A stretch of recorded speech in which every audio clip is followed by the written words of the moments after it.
Yang pertama adalah definisi diare. Diare berasal dari kata diaroin atau bahasa Yunani yang berarti mengalir terus.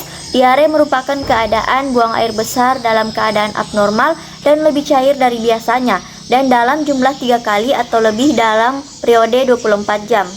Di salah satu penyakit disebabkan oleh infeksi mikroorganisme, di mana semua golongan umur dapat beresiko menderita penyakit diare, mulai dari bayi sampai orang dewasa. Materi selanjutnya yaitu besaran masalah kasus diare di dunia. Menurut WHO yang menggambarkan kasus kejadian diare di dunia pada tahun 2017 menyatakan hampir terdapat 1,7 miliar kasus penyakit diare yang terjadi pada anak-anak dengan jumlah kematian sebanyak 525.000 setiap tahun di seluruh dunia. Kemudian wilayah Asia Tenggara menempati urutan kedua jumlah kematian balita yang disebabkan oleh diare. Meskipun angka kematian diare pada anak secara global menurun dari tahun 2000 hingga tahun 2016, kejadiannya menunjukkan penurunan yang relatif sedang sekitar 13%. Kemudian kejadian diare akan menyebabkan anak kehilangan nutrisi yang dibutuhkan anak untuk tumbuh kembang, sehingga diare merupakan penyebab utama malnutrisi pada anak usia sekolah.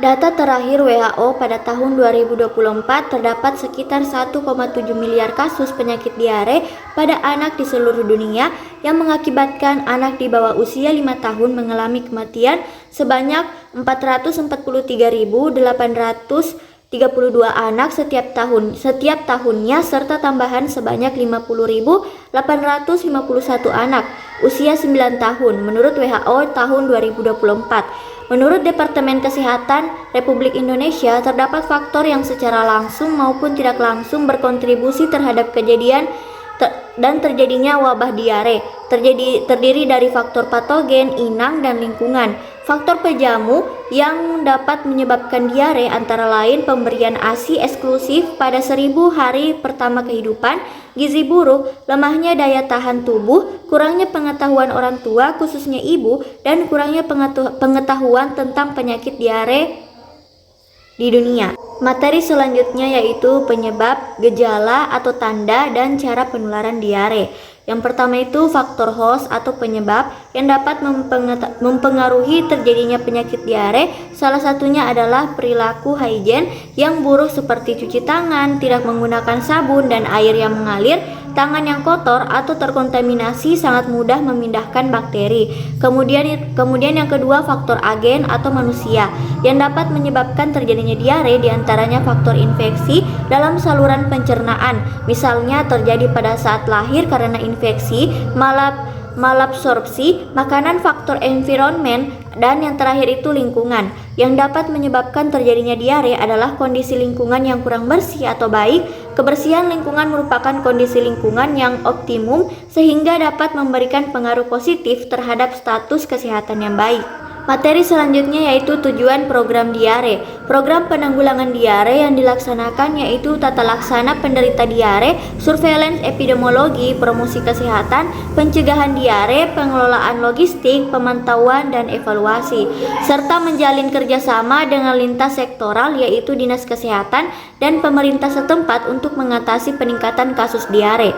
Adapun upaya pencegahan yang dilakukan oleh pihak puskesmas untuk mengatasi peningkatan kasus diare yaitu dengan melakukan penyehatan lingkungan dan penyuluhan di setiap umur, baik balita sampai dengan lansia yang menggunakan poster.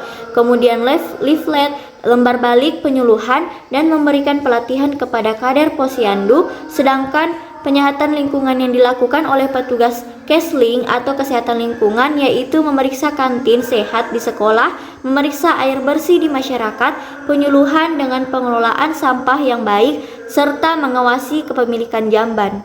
Materi selanjutnya yaitu indikator dan target program diare. Kader diharapkan dapat berperan sebagai pemberi informasi kesehatan kepada masyarakat, penggerak masyarakat untuk melaksanakan pesan-pesan kesehatan seperti mendatangi posyandu dan melaksanakan hidup bersih dan sehat. Kemudian Kader juga dapat berperan sebagai orang yang pertama kali menemukan jika ada masalah kesehatan di daerahnya dan segera melaporkan ke tenaga kesehatan setempat untuk segera diatasi. Kemudian yang terakhir itu Kader merupakan penghubung antara masyarakat dan tenaga kesehatan karena Kader selalu berada di tengah-tengah masyarakat. Selanjutnya, strategi dan kebijakan program diare. Departemen Kesehatan mulai melakukan sosialisasi panduan tata laksana pengobatan diare pada balita yang baru didukung oleh Ikatan Dokter Anak Indonesia dengan merujuk pada panduan WHO. Tata laksana ini sudah mulai diterapkan di rumah sakit. Rehidrasi bukan satu-satunya strategi dalam penata laksanaan diare. Memperbaiki kondisi usus dan menghentikan diare juga menjadi cara untuk mengobati pasien.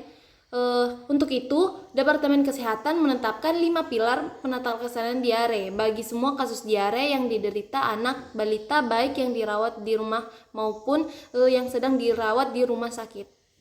Kegiatan program P2. Dalam pelaksanaan program P2 diare, Kader Kesehatan Masyarakat memiliki peran penting. Kader Kesehatan Masyarakat adalah warga masyarakat setempat yang dipilih oleh masyarakat, kemudian dilatih untuk menangani masalah-masalah kesehatan perseorangan maupun masyarakat, serta dapat bekerja sama sesukarela. Layanan rehidrasi oral aktif atau LROA dilaksanakan di puskesmas sebagai upaya untuk meningkatkan pengetahuan, sikap dan perilaku masyarakat dalam pencegahan dan penanggulangan diare. Dilakukan dengan cara observasi pada penderita diare. Selanjutnya, landasan hukum pelaksanaan program diare. Undang-Undang Nomor 36 Tahun 2009 tentang Kesehatan menjadi landasan utama dalam penyelenggaraan program kesehatan di Indonesia, termasuk pencegahan dan pengobatan penyakit menular seperti diare.